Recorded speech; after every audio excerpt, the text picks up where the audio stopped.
Hello there, everyone. How are you doing? I am Catherine, and I am a YouTuber. And this month for Black History Month, I usually show the books that I like to read. First up, we have African Americans in Pennsylvania. Since I am from the great state of PA, the Keystone State, this is one of the books that I have. Okay. The other book that I have is the 1001 Things Everyone Should Know About African American History. This is for my parents out there, okay? Let's start having these books in our homes so we can educate our children, okay? Now, one of the sections I always like to update on, or I always like to read, they talk about the different areas in PA, but I'm more interested in the capital area of PA, okay? So the capital area shows Harriet A. Baker House, which is in Allentown, Thomas Morris Chester Maker in Harrisburg, Dickinson College, and the Carlisle riot was in Carlisle. William C. Goodrich former home was in York, and Lancaster was it's showing the birth home of Bethel AME Church. Pine Forge Manor House, in Berks. So it talks about the capital area is Berks, Lancaster, Lebanon, Dauphin, Cumberland, Perry, York, Northampton, and Lehigh counties, okay? This region contains Harrisburg, the state capital, and political focus of more than 11 million Pennsylvanians. The magnificent Capitol is the dominant building in Harrisburg's Capitol complex. I'm sure you guys knew that. The Susquehanna River travels through these counties and cuts across the state capital, providing one component of industries that dot the river valley towns.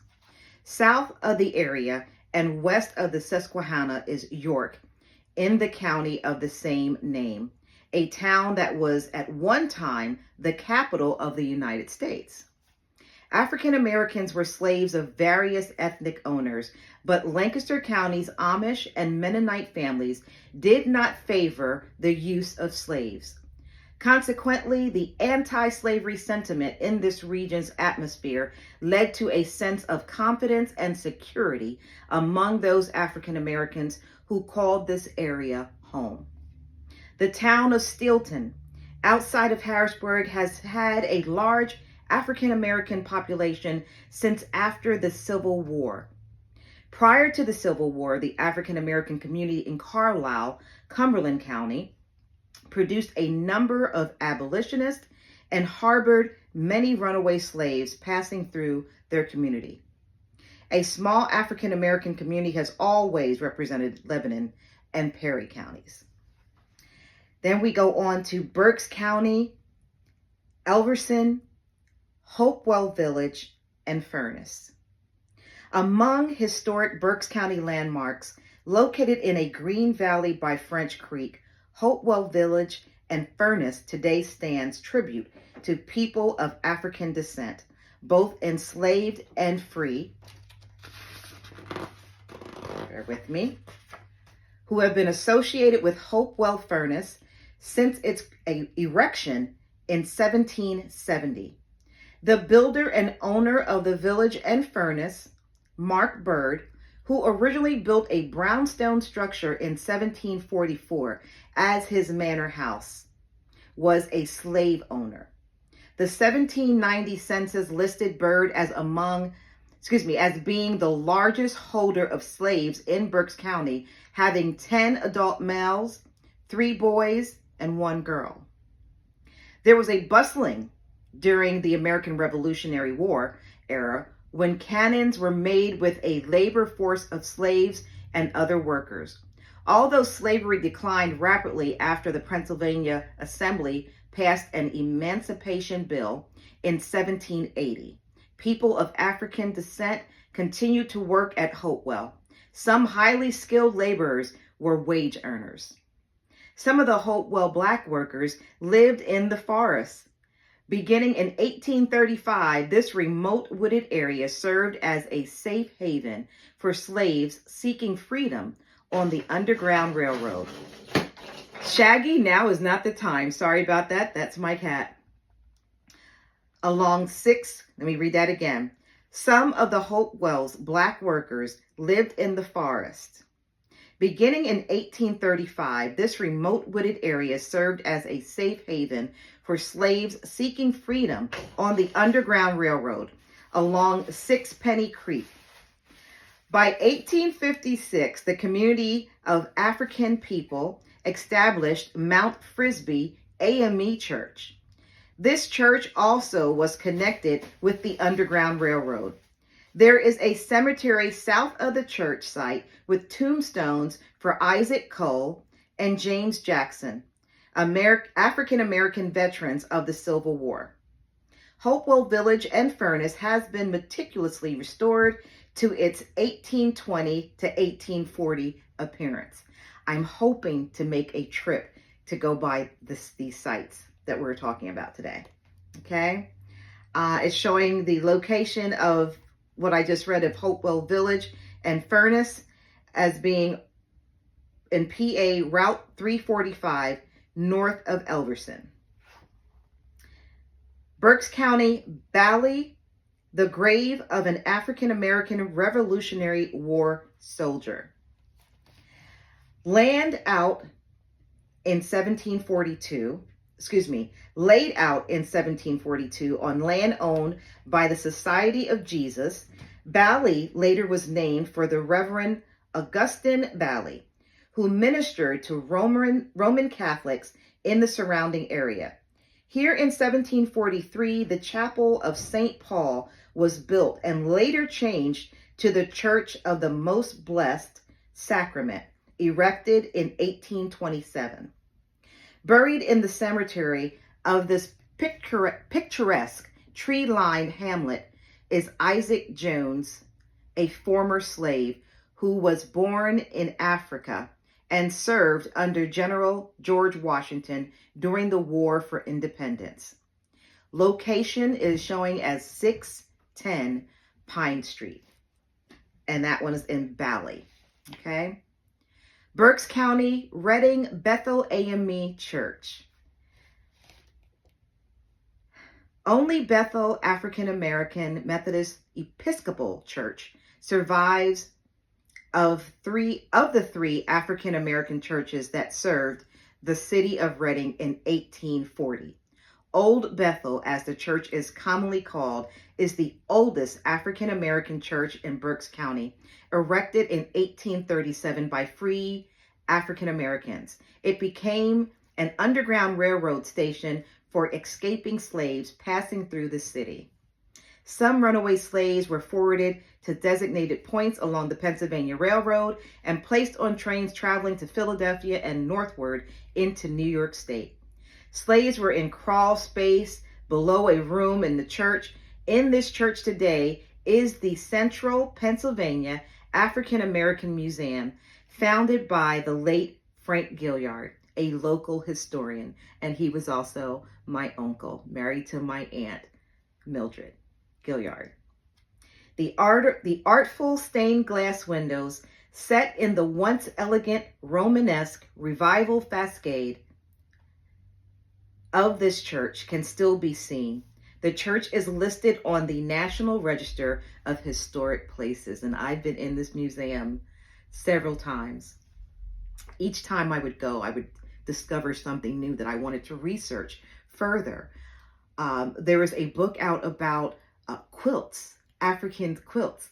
We would make quilts that would have meanings in them, like we're about to steal away at night. We're about to go and leave the plantation. Also, they did that with cornrows in their hair, putting notes and signs for people to look for. Very interesting. Very interesting. Yeah. That address is 119 North 10th Street. There are a couple more, but I'm probably going to save some for tomorrow. Then again, we're only at 9 minutes, and this is Black History Month, and I am so fascinated by history. I've always been a history buff. The next portion that it is talking about here, just want to make sure I didn't skip a page. Berks County, Douglas Township, which now we're going to talk about Pine Forge. Okay. Thomas Rudder, an English Quaker blacksmith, came to America with William Penn. Rudder built his first iron forge in the province in 1716 on Manatawny Creek, near what is now Pottstown. There we go. During the course of his life, Rudder built an iron industry that provided George Washington's army with cannons during the Revolutionary War.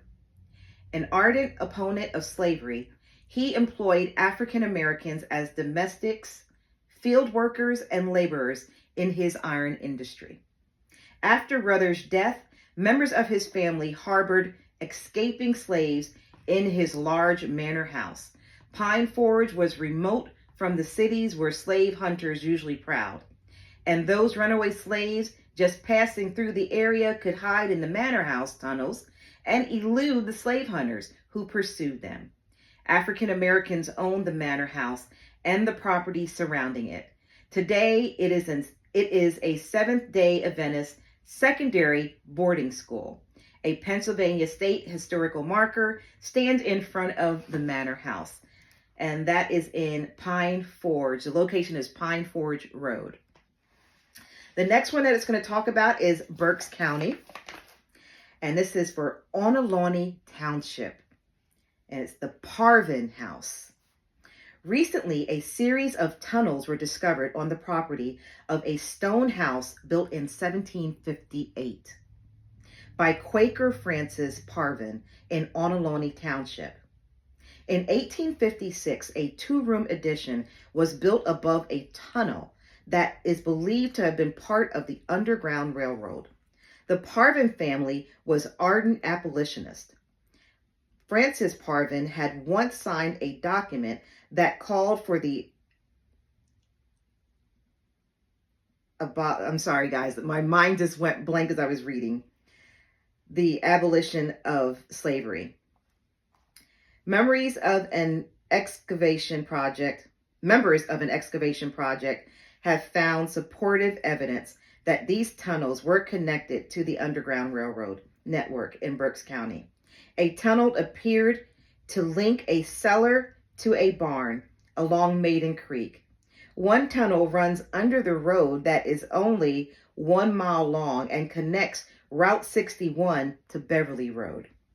It is believed that the tunnel starts in the barn, which would have been a strategic location to conceal runaway slaves.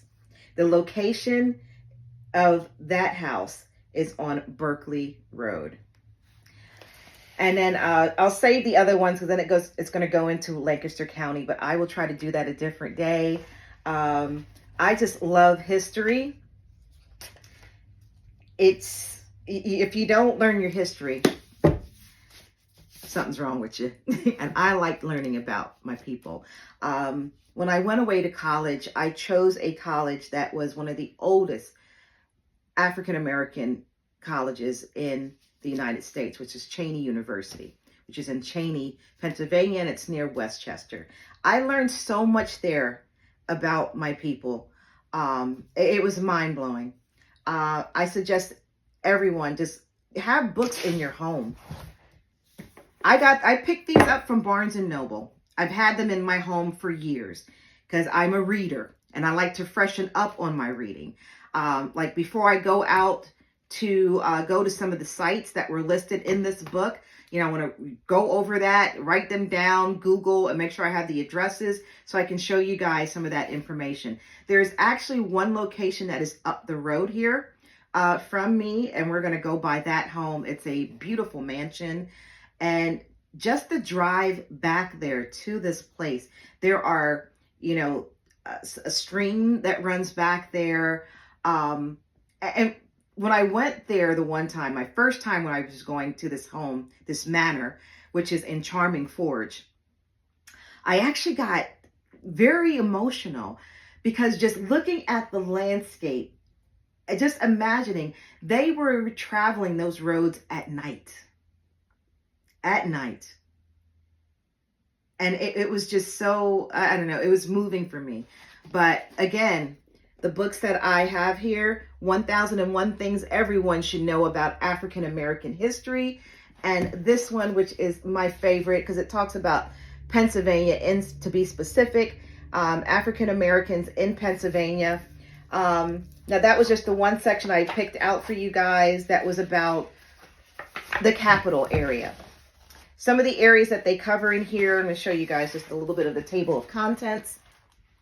Hoping you can see that, but I'm going to read it out to you. So they cover Philadelphia, Montgomery and Bucks counties, Chester and Delaware counties, the capital area, which I'd started reading from, Central Region, Northern Tier, Western Region, the Underground Railroad, which starts on 238, which I am tempted, and right now I just want to go to 238 because I don't remember what is on 238.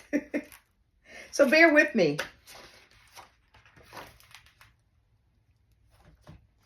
Okay, so on 238, it looks like they're going to break down the whole entire region of Pennsylvania and show the Underground Railroad. And I just don't remember everything in detail. I see one thing that they have on here. In the south central region of the state, the Blue Mountains, hazardous and unfamiliar terrain and forests protected escapees from slave hunters. So much history here in Pennsylvania with the Underground Railroad. And I'm going to try to take you guys along this journey to show you some of the spots along the way. And it also goes over, like with Philadelphia, it's going to show you some of the, and I should have turned on all my lights. I'm so sorry. And I don't have my ring light on. But it's going over to Philadelphia Underground Railroad personalities. So it's going under William Still, Lucretia Mott, the Reverend Richard Allen, Jacob Blockson, Henry Box Brown, Charles and Joseph Bustill, William and Ellen Craft, Lear Green, Isaac Hopper, Samuel Johnson and family, J. Miller McKim, Robert Purvis, and Passmore Williamson. Those are some people we're going to be learning a little bit more about. And I can't wait because I love learning my history. You guys, thanks for watching. Please make sure you hit that like button, share, and subscribe. I am Catherine. I have 2 YouTube channels, and I'm actually going to be posting this on both YouTube channels because it's just something that I really, feel deeply in my heart. You can follow this on Adventures with Catherine, as well as my other channel, which is Catherine the Cannabis Connoisseur. This has been your Black History Moment, and there will be more to come when we finish up the rest of the capital region of the Underground Railroad. Have a blessed day. Peace.